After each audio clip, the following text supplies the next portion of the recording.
Check,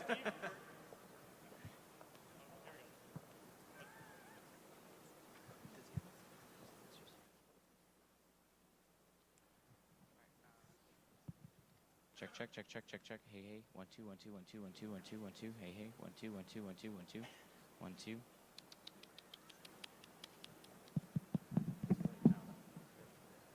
All right, thank you. My name is Steve Burt. I'm a first-year student at MIT Sloan, and I'd like to welcome you to the Sloan Sports Analytics Conference. You're at the In-Game Genius or Gimmick Innovations panel. I'd like to introduce our guests for you this morning. We have George Karl from ESPN, Kevin Kelly from Pulaski Academy, Nate Silver from ESPN, Bill James from the Boston Red Sox, and Daryl Morey from the Houston Rockets. This panel will last until 10 o'clock, and we will leave the last 15 minutes for Q&A. To submit your questions, please text 22333 with the keyword in-game, one word, or alternatively, you can tweet @polls using the same keyword in-game, and then we will receive your questions. With that, I'd like to turn it over to Kevin, who will start the panel. Thank you. Thanks, Steve. This panel is called In-Game Innovations, Genius or Gimmick.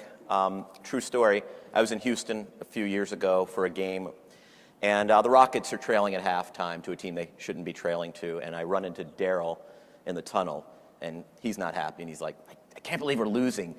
They're so gimmicky. So with that, let's...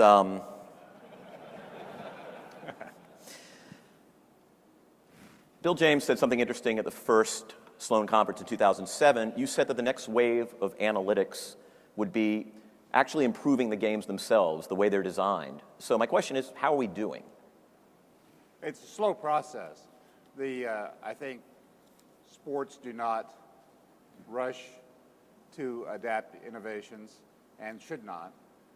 But I do think that there's more work being done about how the games could be better, and that it's more of a mainstream discussion than it was 7 years ago. Daryl, NBA? Well, I'd say, in basketball, we have more of a tradition of tinkering, and I think Commissioner Silver is, very forward-thinking and is already reaching out to people in basketball and saying, what changes can we make? What, shorter overtimes, different ways. The ends of our games are, I think, really tough sometimes. Foul, timeout. So that's something I think is coming. We have a history of it, adding the three-point line. I think that's coming in basketball even more. Kevin, since the forward pass, how's football doing?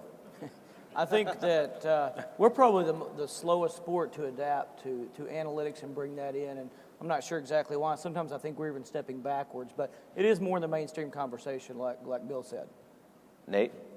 Yeah, so for the ESPN Analytics issue, I looked at the three largest sports, not to exclude hockey or soccer. But the progress is pretty apparent in baseball. Almost all the teams are analytics friendly. Some implement them in better ways than others. In the NBA, there's more arbitrage potentially, but look at the number of corner threes, which has increased by like 250% in the past 10 years or so. But football, the number of teams that are going for it on fourth down, that hasn't increased at all in 20 or 25 years. In the NFL, I would say. I think you potentially see more innovation at the college level, at the high school level. My view on this is that the NFL is so profitable that there's not much incentive to innovate. I mean, to greatly oversimplify Moneyball, but it was a story of financial constraint. We saw when we had the regular recession a couple of years ago that some MLB teams finally figured out we shouldn't give long-term contracts to pitchers. This is a pretty bad idea. Now you see more inflation in the market again. But you have, very old franchises that have been owned by the same family for decades in the NFL. It's not a culture that promotes innovation. It's a tremendous consumer product. So, you're financially secure even if you're the Jacksonville Jaguars or something like that. But football, I think, certainly lags behind. George, my new boss, Henry Abbott, has required that I mention Hoop Idea, which is the project at ESPN where we're kind of discussing potential rule changes. You've been around long enough to have seen, 3 to make 2 go by the wayside, various other rule changes. Is the game designed right now the way it should be? I I have trouble with drastic rule changes. You know, the thought of a couple days ago about a 4-point play.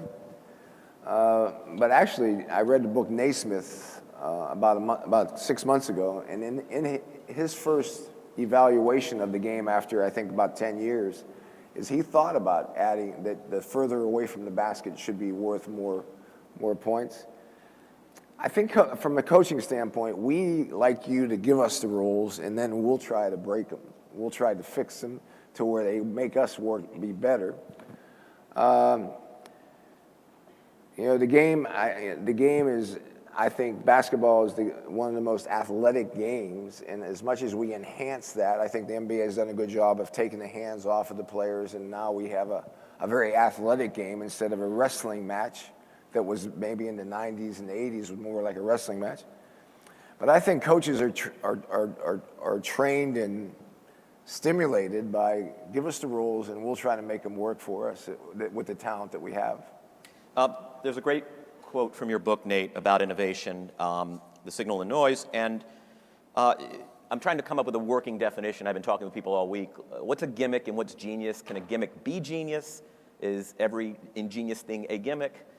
And you know, one of the things you say is in your thing is that, and I'm paraphrasing here because I've lost the quote, but that it's one thing to come up with an idea that nobody else has thought of. It's another thing to make that idea good. Is that how we can delineate gimmick Well, that's from kind genius? of what the free market sort of takes care of, right? Where you have a lot of people who are trying to bend and break the rules and exploit them in different ways, and you have some type of competition. And the good thing about sports, and I know people here will say, well, sports is really slow to adapt. You know, I think it's light years ahead of politics, for example.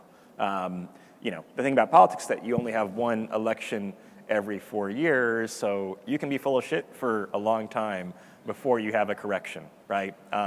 In sports, you know, there's certainly a lot of luck involved, more in some sports than others, but you're playing games every day, testing ideas every day. If you see fields where analytics have made the most difference, including things like weather forecasting, for example, weather forecasts are now pretty good. That wasn't true 20 or 30 years ago. It's because you get feedback on a continual basis. That's nothing about the NFL, by the way. There's only 16 games per year. You might feel like I don't have as much time to experiment. Maybe it's mathematically correct to go for it on fourth down here to kick an onside kick. But if I'm wrong, I have to live with that for a week, right? In baseball, basketball, you get up and play the next day.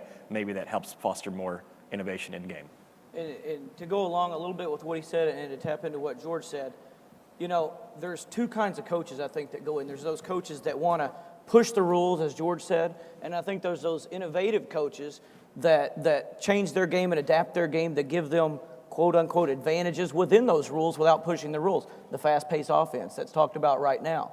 And that's a great example because you've got those teams like Oregon and Auburn that played really fast, and then you've got coaches that right now want to change that rule. So there's coaches that push the rules, bend the rules, get their players in basketball to maybe do this or that. And then there's those guys that want to stay completely within the rules but adapt their game. And I don't know, gimmick innovation, like we like to use fourth downs, we like to onside kick, those things. I don't know that that's an idea per se, but sit there and taking something, looking at it, looking at the numbers and doing something. I don't understand why profitability would make it such that teams in the NFL don't go for it more on fourth down. I mean, the data is, you know, obviously Kevin takes it to the extreme and always goes on fourth down. That's probably not the right answer, but the data is overwhelming that they should do it more, right? And the fact that they're not, the coaches, and George might be able to speak to this, the coaches are still competing and trying to win. So to me, all you need is like one pioneering coach in the NFL who starts winning using this and shows that it's better. George was probably one of the leaders in the corner three and how he set up his offense to optimize that, among other things. And, you know, now you see like nearly every NBA team optimizes around that. And I think the same will happen in the NFL. Well, speaking to the NFL coaches that I've been fortunate enough to talk to, you know, it's the risk aversion of losing a job, and I discussed that with you a little bit last night. You know, they look at the numbers and they know those numbers are accurate. But if I go for it and it's 4th and 1 in the first quarter, I'm on my own 20-yard line, and I'm an NFL coach and I don't make it, you know, maybe I get fired if I'm in the 8th game of the season and I'm 500. But if I punt it and lose, anyway, though. well, and ironically enough, that's the irony about it, is it's going to help them win more games. So, Bill, there's so many gimmicks in baseball that have been normalized. Sack bunt, I mean, it's now in, it's in the expanded box score. That was a gimmick. The knuckleball, a gimmick. Right. One reliever for the 9th inning. If you want a definition of a gimmick, MIT architecture. A gimmick is simply an innovation that's so far ahead of its time that there's no real foundation built to know whether it's going to work or not. On the issue of football being analytical, I've heard people make the argument, and I tend to believe it, that actually football is very analytical, but the analysis moved inside the franchises a long time ago, and it consists of backward-looking analysis, the study of the film from last week's game. I tend to think that that's true, and it may be, I'm a Kansas City Chiefs fan, not a huge football fan, but we had a game late in the season. It wasn't a question of going for it on the 20-yard line. It was a question of going for it on your own 45. And I do understand why coaches are reluctant to go for it from their 20, but I do not understand not going for it 4th and 3 on the 40, on the 45. But to me, that's just totally baffling. and ironically enough, if you look at the numbers that I've seen, it's human thinking is that you're actually better off going for it from your own 20 than you are between the 40s is the place that you should punt the most according to the numbers because of the field position, the change that when you're on your own 20 and you punt it, the net punt, they're going to score a high percentage of the time anyway from where you give them the ball. Whereas if you're between the 40s and you punt, they're going to score a lot lower percentage of the time. So it's actually a little bit contrary to what you would commonly think. George, you coached in Europe. I did. Different game in terms of texture, a few rules, the trapezoid. What did you learn about the nature of innovation? Are there cultural factors? Something about, the constitution of European basketball that's different from, say, the American character of basketball? I think the biggest characteristic of a pro NBA game and a European game is the 8-minute difference. In Europe they play 40-minute games, and the NBA is a 48-minute game, and that doesn't sound like a lot, but it is an incredible amount of time. That those in Europe, there's more upsets. There's more ability to control the game to where you'll win. A weaker team can beat a talented team. In the NBA, that 8 minutes, it's so hard to sustain a weaker team sustaining its advantages or its gimmicks or its tricks. Those 8 minutes is incredibly, it's powerful, I'm going to tell you. In Europe, I coached a really good team. I coached Real Madrid. And, they asked me one time what your record was, and they would say 7. I said, what do you mean? Well, you've lost 7 times. They didn't even count how many times you won because you were supposed to win. And so, but the gimmick of, that 8 minutes is incredibly, in the NBA, it's so hard to sustain. So many times, a bad team can have a lead going into the fourth quarter, and the other team turns up the heat for the first 5 minutes, game's over, they win by 10. And how long is the shot clock in Europe? It's now 24, but when I was there, it was 30 seconds. Right. So that emphasizes the shortness of the game because you're reducing the possessions, which helps the lesser team compete. Right. The thing about, the NBA game of, how, I'm going to brag a little bit on the gimmick that I was kind of, when I got fired last year, it was kind of like the gimmick was, we play, our style works in the regular season, but it doesn't work in the playoffs. Well, I don't think my team can beat anybody playing a slow down possession basketball game in the playoffs or the regular season. So, the style of playing fast and playing quicker, I think is going to get more contagious in the NBA. I think you're going to see more teams go to, because there's great coaching in the NBA. And playing fast takes out concepts. It takes out the philosophies of the defense because it's a reactionary game. If you're scoring and trying to score in the first 7 to 10 seconds, it's a reactionary game. It's not a structured game.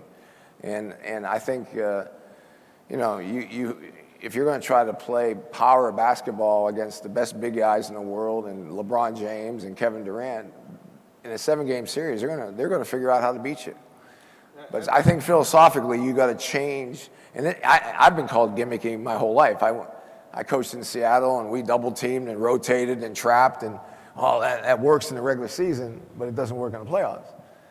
Because in the playoffs, teams have more time to prepare for you. They understand your systems better. And I think it's a bunch of baloney because, your adjustment you make to me, I can make an adjustment again to counter your adjustment. So it's kind of, I think coaches who try to be creative and innovative, sometimes in the NBA get crucified.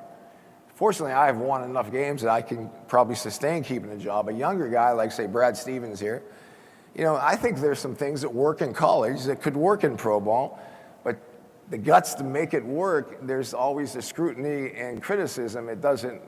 It's not successful in some form. Yeah, I'd like to emphasize that that is the criticism of how Georgia's team play. I think gimmicky could be like you just win a lot. People are trying to criticize it in some way. Mike D'Antoni's team, they said that couldn't win a title. They made the Western Conference Finals twice, I believe. It's crazy. I mean, more teams don't win the championship playing traditional than playing in an advanced way. It's really, but when a team plays traditional and doesn't win, they don't go, oh, that doesn't work. So teams, for sure, we know that getting shots early in the clock is a good thing. For sure, we know that being a team that's hard to anticipate by playing out of sets versus play calls is a good thing. We know a lot of things that are very good on offense, and just because necessarily a team hasn't been labeled as that team plays that way and hasn't won the title doesn't mean you can't win. It's going to happen, and as more teams play that way, it's for sure going to happen. You know how to get rid of that label, you can't win in the postseason? David Ortiz. Talk about rule changes. If I want a law changed, you hire a lobbyist, you write your congressman. 10-minute quarters, I think it's a great idea. I happen to be a proponent of the four-pointer. What is the process in a league for getting a rule change? I mean, there's a rule committee. What is that legislative process like? Well, I mean, Commissioner Silver could talk about it in basketball. I mean, it really comes down to the owners. So you just got to get enough owners on board. I mean, there are a lot of committees that basketball folks are on, but they generally don't listen. I mean, it's just true. But if you get enough owners on board and it can help the overall business, if it's perceived to overall help the business, speed up the game, make it a more interesting game, then I think you get enough people on board. Baseball decided in the 1950s that it was a perfect game and shouldn't innovate anymore. And it was a terrible thing. And baseball always had a rules committee, which up until the 30s actually worked to maintain the competitiveness of the game. I think college basketball does the greatest job of that. I think college basketball does a greater job of maintaining the competitiveness of their game than anybody else. But baseball did the worst job for a long time. And after the Rules Committee stopped doing anything substantive, then the players' union, the players, and I don't object to this, the players acquired the right to approve rules changes. So then we ground to a complete halt.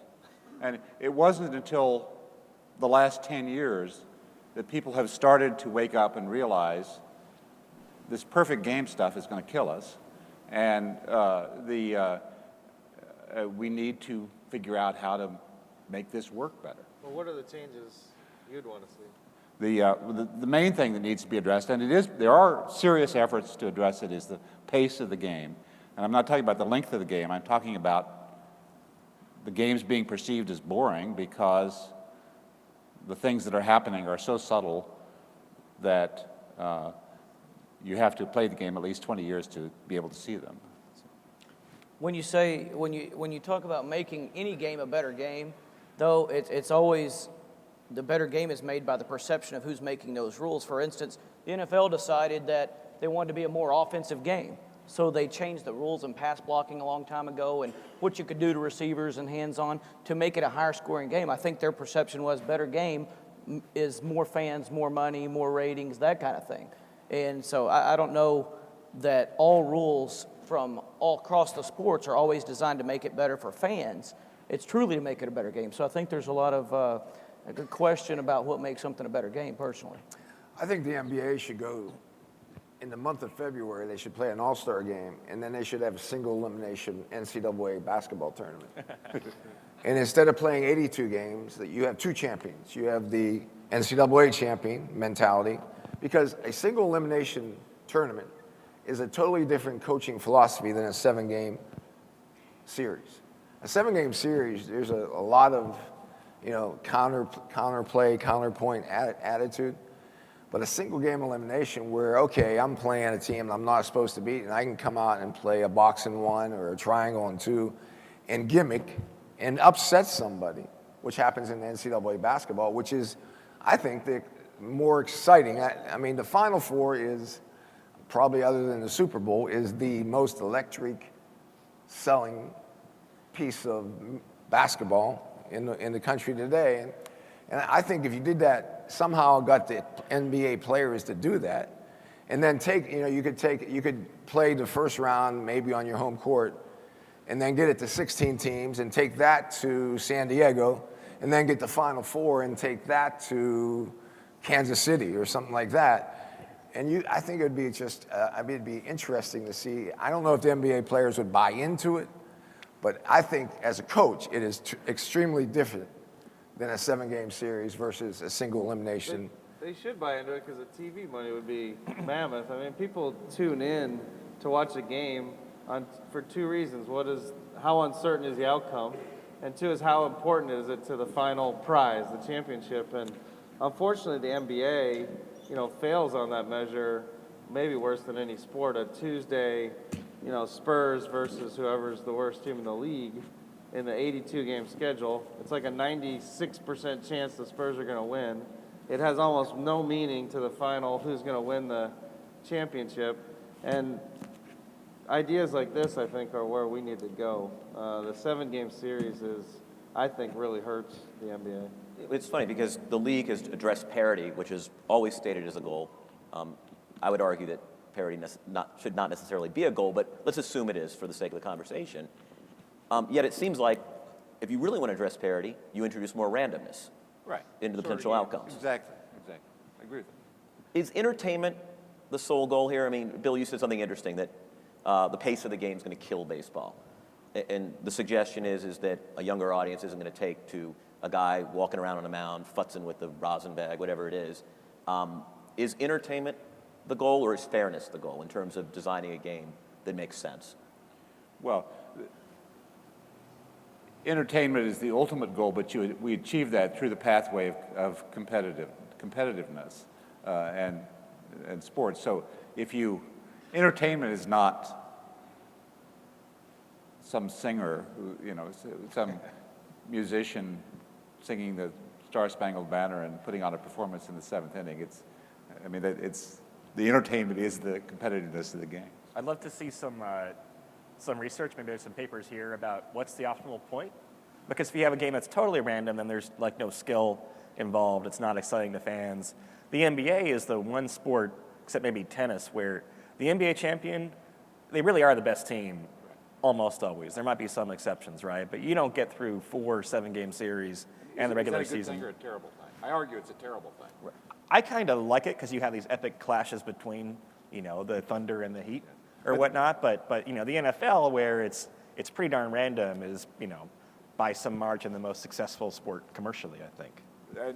But I argue that the biggest problem in the NFL, and you alluded to it, is who's going to win. I mean, but there's a really good chance when this is all over, Miami's on top.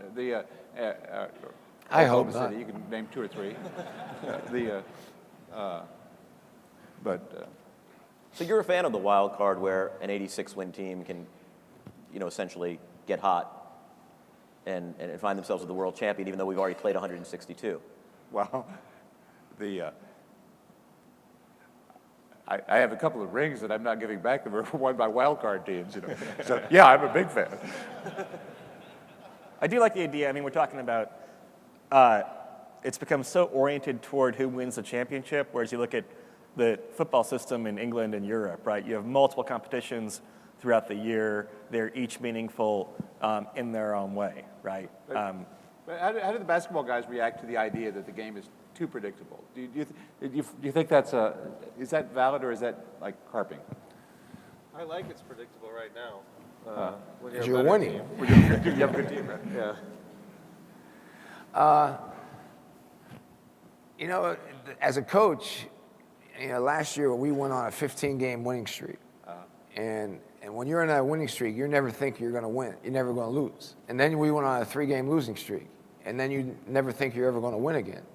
I mean, even though predictability and the power of winning has a way of building an arrogance and a confidence, it is helpful somewhat. But in the NBA, the best team and the worst team aren't that far apart. It's the little things of how to win a game. I mean, there are a lot of NBA teams that can stay in a game and then in the fourth quarter just don't know how to win a game. And you talk about team and winning, the analytics of winning and teamness, I think, and the chemistry and character of a locker room. Can we get analytics in these areas as a coach? We're probably more interested in the intangibles, the little things that we know as coaches that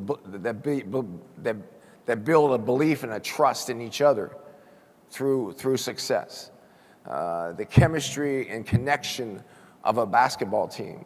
You know, there's statistics that help us coaches figure out the plus minuses and who plays well together and who's your best defensive team and who's your best offensive team. We like all that, but there's a chemistry and an energy that comes with the word I use is teamness. That I wish is there an analytical solution, a help here. And it's a combination of probably stats and performance, but it's also a combination of clutch performance, good decision making at the end of a game, intelligent when to foul and not to foul, and stuff. All that stuff is, I mean, so much of what I would like to see analytics become in basketball is on the outside, just not stats of the numbers, because so much of the numbers now I think is building your team. It's building with the salary cap and how to spend money on what position to spend money, what type of player to spend money on. As a coach, we just want to have a chance to build a good team and hopefully take that good team and grow into a really good team. And then, I mean, the momentum of what's going to happen in the Western Conference this year with Daryl's team, and there's going to be a team that's going to grow up this playoff season. Someone's going to grow up. Is it going to be the Clippers? Is it going to be Houston? You know, some people thought it was going to be Golden State. Last year, Memphis kind of grew up, and they threw it out. I think they threw it out the water with firing their coach. Coach John Hollinger out there, come see me. But I mean, there's a connection and a chemistry to team basketball that you can feel. You said the best team wins the NBA championship. I believe that. The most talented team doesn't, I think, very seldom wins the NBA championship. Bill, in your 83 abstract, you have this great comment about Enos Cabell. And you just rip Sparky Anderson saying he buys this stuff too much, that we ball players are overrated, that team guys, this is an abstraction that can't be quantified in playing guys who don't produce, but because you perceive them to be good culture or locker room guys, is bunk. And you were pretty strong about it. Do you still buy it? I don't think so. Not the way you phrased it. I don't, in any way, shape, or form, diminish the importance of having a workable chemistry. It's not that it's not true. It's not that it's not profoundly true. It's simply beyond. It's so true you can't study it. It's beyond your reach of your capacity to study it. Not that we won't ever get there, but that we're a long way away from it. But I don't, in any sense now. Maybe I did when I was young and knew everything. I don't, in any sense now, question that that's valid. I mean, if you look at any type of business, I think some businesses are a lot better than others at getting employees to perform at their best. The one counter to that in sports is that if you have individual statistics, like, I have writers, for example, that I manage, and we can look at their page count or whatever, maybe not the best metric. In the NBA or MLB, you can kind of measure everything, so maybe guys are more incentivized to perform. But the challenge in basketball in particular is that the selfish incentives sometimes conflict the team incentives, right? Everyone would want to attempt more shots and get their points per game up and so forth. And you have to figure out how to cooperate and manage those possessions. There's a lot of evidence in the NBA that you take a player from one environment, put him in another, and all of a sudden his performance changes fairly drastically, at least as measured by the major analytics. Less true in baseball, but basketball, that is a big constraint. But one more thing is that sometimes teams also use this as an excuse to say, well, yeah, it's hard to measure this stuff, but that doesn't mean that any ad hoc, arbitrary decision you make is a good one. Some stuff's just tricky, and you need both analytics and a good organizational culture, I think, to find success. I think it's hard. It'd be hard to quantify, but there's a direct correlation between two things, probably in all sports. The higher the talent level, the more mistakes you can make as a team. But also, I would say the better the team chemistry, probably the more mistakes you can make, not only in a game as a team, but maybe even in personnel-wise. As long as you've got and I think the New England Patriots are a great example of that. I mean, they seem, no matter who they bring in, they've got enough chemistry to when they bring that outside guy in that they function as a team. You look and they had more free agents playing this year than anybody. They lose two of the best tight ends in the league, and they're still able to go to the semifinals of the NFL. And I think that's a contribution to what their team is. It's inversely proportional to the number of mistakes they can make. You sent a really interesting email. You said that in looking at fourth down data, you asked academics to factor in emotion to the data, and they said, this isn't something that's quantifiable. What did you mean? What I meant was, when I looked at the data and when I first started looking at it, and then we started applying it to what we were doing, I had tons of economists and guys that were doing this call and want information, how it's working, that kind of thing.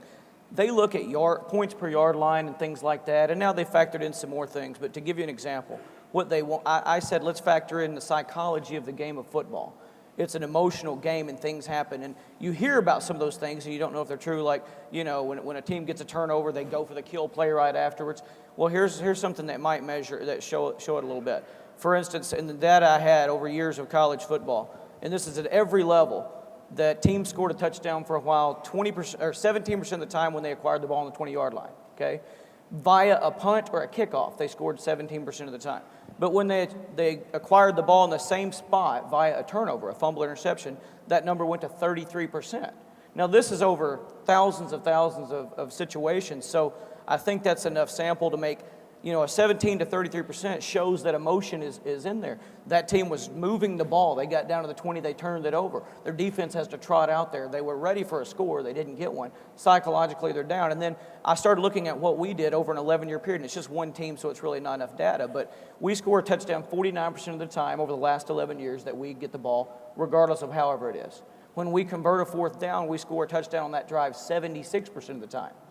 And 50% of the time, we score within the next 3 plays outside the 40-yard line after we make a fourth down. That's psychology. And George, you said something earlier. The idea that one of the reasons you deploy unpredictability and sort of guerrilla warfare was it can demoralize the opponent in a way that just scoring on them in a set offense may not be able to. I don't like to be predictable. I like to be unpredictable as a coach. I like to throw things at my opponent and see how they're going to react. I like to be the creative team, the versatile team. But the emotion thing I'd like to get to a little bit because I really think, I don't know, this would be a stat I think someone would like to do is a momentum swing in the fourth quarter between the 12-minute mark and the 7-minute mark. When I was coaching, I always wanted to dominate that period of time. I wanted to dominate with energy and emotion and take control of the momentum of both scoring and emotion at that point in the game. And I rotated my best team to go at that game, especially on the home court.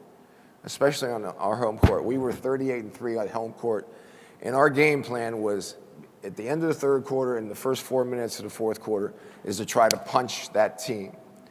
And I really felt, the game in the NBA, you punch them in the first 5 minutes of a game. I mean, teams get up 26-7 and they come back. But when fatigue starts setting in and there's only 5 to 8 minutes left in the game, I want to be in control of the emotion part, the momentum part of the game if I can be. Darryl, what's been the hardest innovation to sell to your coaching staff? Well, I think I'd probably say and George is good on this. It's sometimes it's the loss of control. I mean, I think if you go to Europe, again, they're shorter games. They're more like football games. It's like a called play, run it. College basketball is like this too. A lot of set plays. There's a lot of control. There's a lot of trying to instrument the game. And I think for a lot of coaches, and ours are great, but I'd say for a lot of coaches, giving up that control. Like I'll give an example. Dwight Howard, does a very good job in his scoring touches, but when he was with Orlando and Stan Van Gundy, those were more instrumented. There were play calls. He sort of knew when he was going to get the ball. The way we play, Dwight doesn't often know when he's going to get the ball, where he's going to get the ball, and that's one of the reasons we're very hard to guard and we're top 5 in offense right now. But when you talk to the coaches, you talk to the players, sometimes that can be hard when Dwight's saying, okay, I'm rolling, I want to get a touch here, but now I've got, the 9th guy on my roster shooting. That didn't happen when I was in Orlando. I knew I was going to get the ball, whereas here, I'm going to get it at different times, but I'm not sure when. That's been a tough transition. I'd say a little bit more for the players than the coaches. But it's a really interesting point, I think, that coaches tend to be control freaks, right? I mean, coaches tend to want to control the action on the floor to the maximum. And in all sports, I think all coaches overuse strategies which give them the illusion of control, and that's one reason that people punt when they shouldn't be punting, is it gives them the illusion of control of the action. But chaos is actually very useful.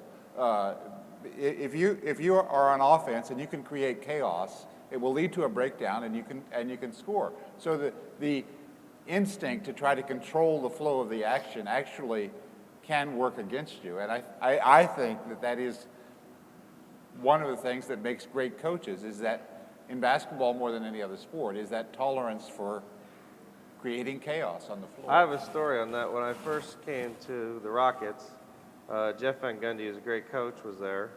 We started tracking all his play calls for him, and he's great at using data, very smart. And by the end, maybe 2/3 of the way through, we had enough data to say, okay, which play calls maybe were better than most. And I was looking at it, and I was like, okay, we've got horns, we got this. I was like, well, what's this one at the top, the most efficient one? And he's like, it was called random. And he was like, oh, that's when the play breaks down and we just set a random screen. And I was like, that might tell us something right there. That was our best play is random. So The game of basketball is a game of execution, spacing. Offensive basketball is a game of execution, spacing, and decisions. And I think the quicker decisions, the game is going to go to players who can make good, quick decisions.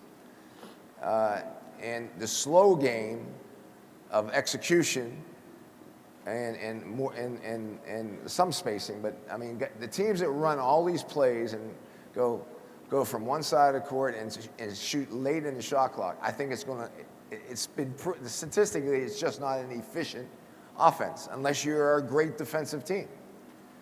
And I just think the game is going to no position basketball players, quick decision basketball players, and smart decision makers. And I fell into this. I'll be honest. I'll tell you how I fell into this. Was we made the Melo trade. In the Melo trade, we got Raymond Felton. Raymond Felton comes to our team, and he's our second best guard, maybe Maybe he's good, but Ty Lawson's my guy. So Ty Lawson, I say, Raymond, I'm going to start Ty. I know you want to start, but I'm going to start Ty. And within a week, we knew Raymond wasn't going to be there after the season. But I started playing them together. And it wasn't because I was this guy that said, I'm smart. I just said, well, I'm going to play my best players. All right, Well, putting 2 point guards on the court is now becoming a fad in the NBA. And I didn't think it other than the trade made me do it. And now I believe that you want an Andre Iguodala on your team because he can play like a point guard at 6'8", and he can play 1, 2, 3, or 4. And you want, however you call him, a stretch 4, but you want a stretch 4 that makes good, quick decisions. And that's why it's effective. It's not that we want to play with midgets on the court. We want quick decisions and effective decisions because the pace of the game, when you slow it down, it's not an efficient game. When you play 5-on-5 and the defense has concepts and philosophies and good coaching and well-drilled players, it's not an efficient game. You want to get into that random area, and who's going to be best in the random area? The great athlete's going to be good there, but he's got to make good decisions, and he's got to understand spacing and probably less execution. Well, I'd say our owner, Leslie Alexander, put me on this when I first was there. We had Tracy McGrady and Yao Banks, so it was tough to play this way, but he said, look, the Tom Thibodeau, Jeff Van Gundy defenses are just too well designed. You can't beat them, especially with the new defensive 3-second rules. You can't beat them just going against them half court, slow it down. You're throwing yourself against the wall. You got to get something early before they can set. So. And Coach Carl and I were talking before, and to kind of bring football back into this, we're the slowest ones to adapt. You said something to me that really made me think this just now, and that was, he said, in the NBA, coaches can't be the dominant star of the team because a lot of times you have stars in the NBA. Well, in the NFL, I think maybe, and in college and in high school, I think our egos may be a little bigger, and it's okay for us to be the star. So we're a little less reluctant to have analytics play in, simply because we want everybody to think it's us as being a good coach. When ironically enough, if we brought analytics in, we would be better coaches. But that goes into, Bill said something earlier too about we use past things in analytics. We look at tendencies and formations. Now we are trying to predict, but another thing y'all are talking about as far as fast pace, you take a team like Auburn and they're playing a team like Alabama, they know they can't beat Alabama, but they know that if we can go fast enough, Alabama can't use the analytics of predictability of what Auburn's doing formation-wise if they speed that game up. And I think Oklahoma showed that in the Sugar Bowl as well. So football coaches not being, or being a little ego-driven, I think is what's slowing us down. Going to go for questions now. We have a bunch of questions. They are on this iPad. I get to choose them. All right, this one is for Daryl only because it's a pet issue of mine. Is there a way to eliminate the constant free throws and fouls at the end of close games? Or are we going to need a rule change? I think, again, we have a good tradition in basketball of making changes. I think an easy one with free throws is just have one free throw worth 2 points. I know you guys have looked at this in some of your hoop idea things. So I think that's an easy change, just off the top of my head that would speed things up. You can go more radical than that as well, I think. George?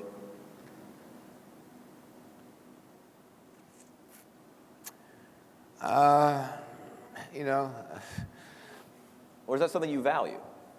Free throw shooting is an extreme high valued skill in our game. Making free throws is a huge talent. But as a fan, do I want to watch it?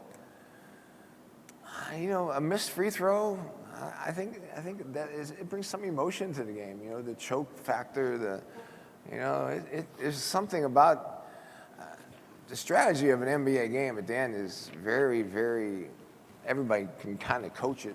But in the same sense, the guys that know how to win doing it are usually the guys that make free throws and also get extra possessions. The most underrated great basketball play in the last 2 minutes of a basketball game is an offensive rebound.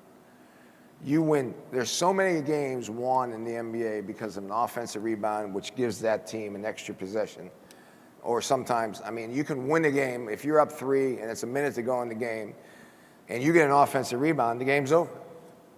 As where if you don't get that offensive rebound, and no one ever accentuates, the offensive rebound in late game situations. I don't think teams execute that much better at the end of games. I mean, the statistics say it's a very small. The best team in the last 2 minutes of the game is not that much better than the worst team. It's the extra possession, the smart play, the team that doesn't foul when another team does foul. What is it about proposed innovations that drive fans crazy? You want that one, Bill?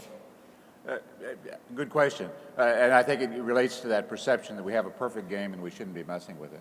The people still upset about the DH rule. It's been 41 years. You'd think people would be used to it by now. Nate, you've seen it across. People really object. Actually, your fellow folks in the media objected when you decided that narrative doesn't really matter, or it matters not a lot, but it's actually just the fundamentals of the demographics and whatnot. People went crazy.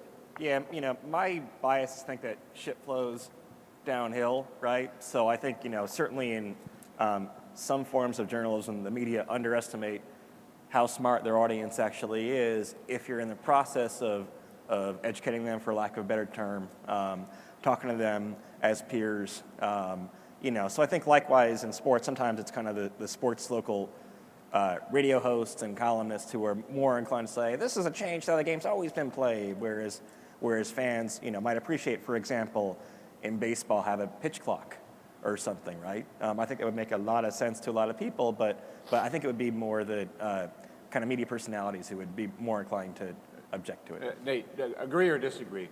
80% of political analysis is childish nonsense. Oh, sure, yeah, that might be low. You just want to confirm that. All right, this one's for Kevin. You have punted only a handful of times over the last decade. What were those situations, and why did you buck your own trend? I don't have, there's a little bit of a farce of what my beliefs are. I would like to optimize what we do exactly, but in high school, there's not enough numbers. The game's a little bit different, but the times I have is when there's no reward for the risk. For instance, if you're, back in 2011, I probably shouldn't have punted that year at all. We punted once. And that was, we were on our own 10-yard line or somewhere in there, and there's 15 seconds left in the half. So and it was 4th down. So even if we make the first down, we're not going to score a touchdown. So there's no reward at the end of it. If there's no reward, then we're not going to do that. And there are some times when we shouldn't punt, or when we should punt that we do, but I don't have the numbers. If I was in the NFL and they've got that NFL bot that has that chart, I'm telling you, you go exactly by that. It's the casino theory. Every little advantage, every little game-winning decision you make, every little decision you make gives you an either plus 0.3% or 1.2% chance of winning, or it lowers it off every decision. There's guys that run these numbers that are geniuses, that are unbiased, and if they tell me that's the best optimal level to do it, that's what I would do. We're still at a point where we're fouling up 3. And the data often supports it. What's going on there? It's not happening. Coaches don't want it. Coaches, all coaches I've ever talked to say you got to foul the 3. And nobody teaches it or feels comfortable doing it. I mean, I'm there. How many times I've gone in, do you want to foul the 3? And the players go, I know, coach, let's just play.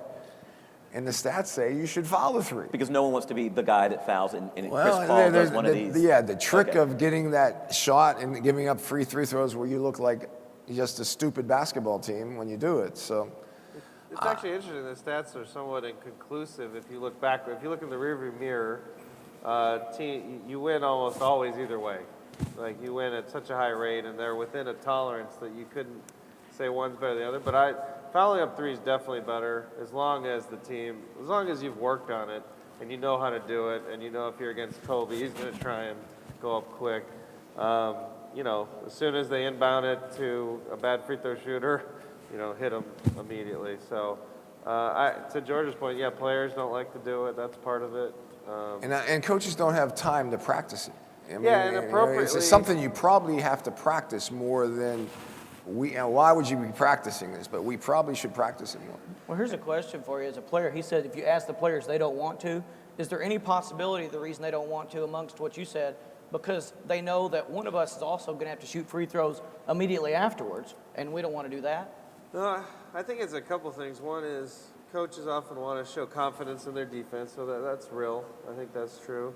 So that's a factor that I've heard against it. And I think, again, that you look really bad if you foul a guy shooting on a three-pointer. So I think if you play solid, what everyone else does, and they make a three, sometimes people go, oh well, and even though you should probably criticize more. I like this one. Do North American sports need more negative incentives, such as the relegation systems in European leagues, to stimulate innovation and entertainment? I mean, the irony is that American sports are really socialist, basically, and European sports are really kind of aggressively capitalist survival of the fittest. I think it'd be interesting and fun, but the problem is you can't set up a relegation system without changing the whole structure of the leagues in general. But yeah, I think European soccer is an interesting test in that it's a case where the first generation of analytics didn't tell you very much at all. There aren't that many stats, but now that you're getting much more data on how the ball is moving about the field of the course of the match, you're starting to measure tackles and passes and not just goals and bookings, to see how many innovations are adopted in the Premier League, the other major leagues of Europe will be, I think, an interesting test case. Go ahead. Is he talking, when you say that, you're talking about in soccer, in European countries, they win, they get to move up into the different leagues. The first thing that popped in my head when you said that the NFL is so monetary driven as far as rules and this and that, I don't think there's not enough teams where you can move them up and down the league, but what if you don't win so many games or you finish last in the league, we find that team and find each individual player. Now, they'll never do that, but if we're truly a monetary incentive, organization, You that get might be fined something. with bad ratings and things like that. Right. So I would say it'll never happen in North American sport. No one's going to buy a franchise for $1 to $2 billion, and they get relegated. It's worth $200 million. But you could do it in college.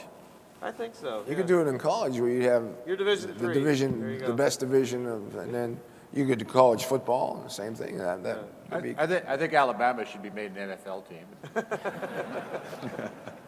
What about the incentive structure, let's say in the NBA?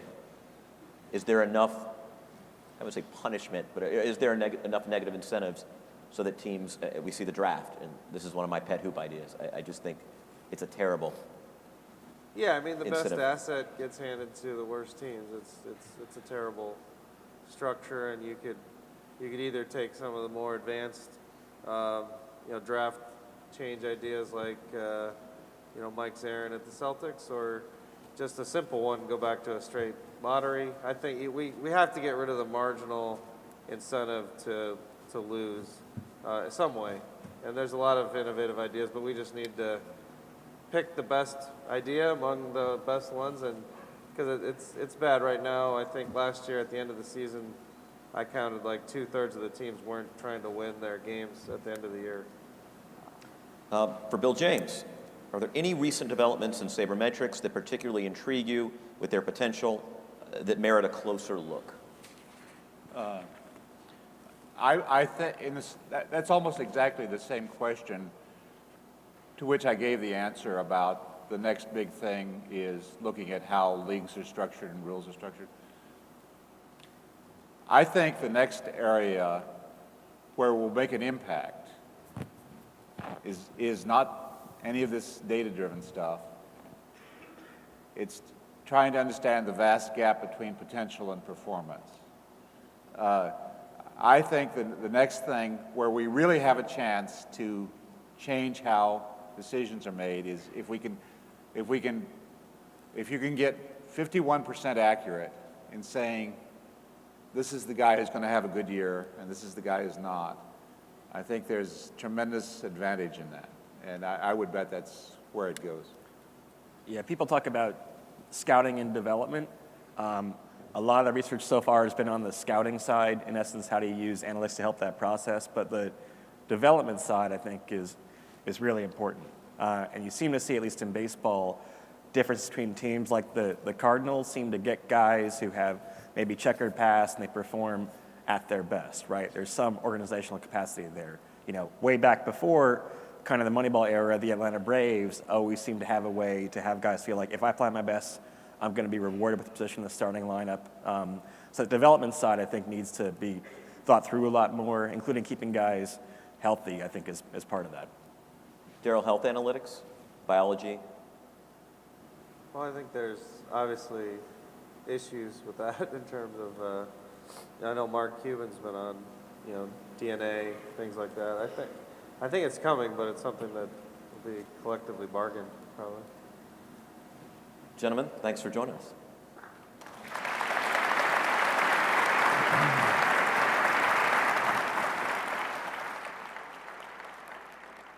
Supposed to leave? Nobody told us what to do when it was over, so we